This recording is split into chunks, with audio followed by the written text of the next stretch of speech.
व्हिडिओत दिसणाऱ्या या आईने तिची लाडकी लेक गमावली आहे। तिची अवघी 7 वर्षांची लेक एका नराधमाच्या वासनेची बळी ठरली होती।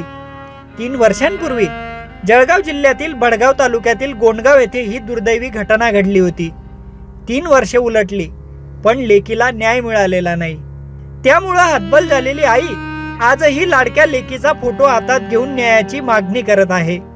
ज्या घरात लेकीच्या बोबड्या शब्दांनी आणि हसण्याने चैतन्य असायचं, आज त्याच घरात तिच्या जाण्याने काळी चिरणारी भयान शांतता असते।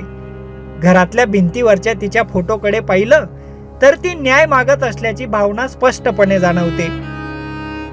नसरापूरच्या घटनेनंतर संपूर्ण राज्यात संतापाची लाट उसळलेली आहे।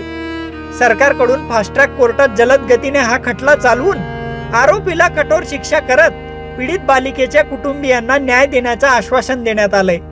पण जळगाव जिल्ह्यातील बडगाव तालुक्यातील गोंडगाव येथील अत्याचार पीडित एका मयत बालिकेचं कुटुंब गेली 3 वर्षे न्यायाच्या प्रतीक्षेत आहे। या कुटुंबाने आपली लाडकी लेक तर गमावलीच आहे, पण तिच्या मृत्यूनंतरही त्यांना कोर्टाच्या पायऱ्या झिजवाव्या लागतायत। 2023 मध्ये गोंडगाव येथे एका 7 वर्षीय चिमुकलीची संशयित आरोपी स्वप्नील पाटील यांनी अत्याचार करत तिची निर्घृणपणे हत्या केली होती। त्यानंतर त्याने तिचा मृतदेह गोठ्यात चाऱ्याखाली लपवला होता। 2 दिवसांनी ही घटना उजेडात आली होती। त्यानंतर आरोपीला अटकही झाली होती। या घटनेचा मुद्दा विधानसभेत प्रचंड गाजला होता। तत्कालीन मुख्यमंत्री एकनाथ शिंदे, गृहमंत्री देवेंद्र फडणवीस यांनी फास्ट ट्रॅक कोर्टात खटला चालवून आरोपीला कठोर शिक्षा करण्याचं आश्वासन दिलं होतं। पण 3 वर्षे उलटूनही या खटल्याचा निकाल लागलेला नाही। आजही पीडित बालिकेचे नातेवाईक न्यायाच्या प्रतीक्षेत आहेत। 3 वर्ष झाले, अजून जर चिमुकलीला न्याय मिळालेला असता तर अशा जगामध्ये घटना घडल्या नसत्या। जिथपर्यंत चिमुकलीला न्याय मिळत नाही तोपर्यंत जगामध्ये अशा घटना घडल्याशिवाय राहणार नाही।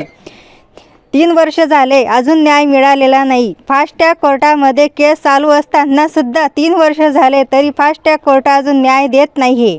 जिथपर्यंत हा चिमुकलीला न्याय मिळेल तोपर्यंत लहानच्या मोठ्या मुली जगामध्ये सुरक्षित राहत नाही। आपण आता घराच्या बाहेर जर निघाले तर तिथपर्यंत आई म्हणते की मुलगी कुठे गेली, तर ती बाहेर जर शाळेत जात असताना ती घरात आई ती बाहेर लगेच पाहते की मुलगी कुठे गेली आपली। ती तिचा जीव लहानचा मोठा धडधड जीव करतो की मुलगी काय होईल बस। जगामध्ये जशा घटना घडताय तर कशा लहान ह्याच्या मोठ्या मुली कशा करतील आणि कसं काय लहान वागतील मुली ते समजत नाही ना।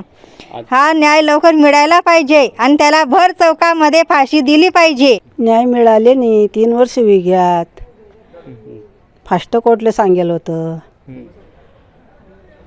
तर अशी कशी काय फास्ट कोर्टशी सरकारने न्याय देणं पाहिजे, कोर्टाने न्याय देणं पाहिजे। नसरापूरच्या घटनेच्या पार्श्वभूमीवर आमदार रोहित पवारांनी 2 दिवसांपूर्वी न्यायाच्या प्रतीक्षेत असलेल्या या पीडित कुटुंबाची भेट घेतली। त्यावेळी त्यांनीही फास्ट ट्रॅक कोर्टाच्या मुद्द्यावरच बोट ठेवलं। सगळीकडे चर्चा फास्ट ट्रॅक कोर्टचीच आहे।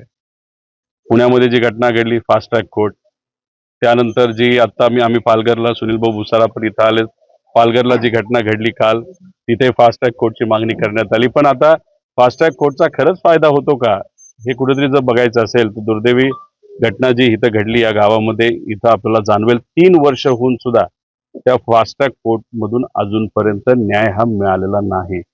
त्याच्याच बरोबर ज्या लोकांनी साक्ष दिली होती, जी काही त्यातली लहान मुलं होते, आज कुठेतरी कदाचित त्यांना घाबरवलं जातंय का काय वेगळं कारण हे आपल्याला सांगता येत नाही। जे इथं राहत होते ते आता इथं न राहता स्थलांतर झालेले आहेत। मग कुठेतरी इथे असणाऱ्या त्या मुलीच्या आईला, वडिलाला, आजीला भीती वाटते की त्या मुलीला न्याय मिळेल का। राज्यातल्या वाढत्या अत्याचाराच्या घटना लक्षात घेता कठोर कायदा असणं आणि त्याची प्रभावीपणे अंमलबजावणी होणं गरजेचं आहे। तसं झालं तरच नराधमांना शिक्षा होऊन गोंडगाव आणि नसरापूरच्या लेकींना न्याय मिळेल हे वेगळं सांगायला नको। प्रशांत बधाने, लोकमत.com, जळगाव।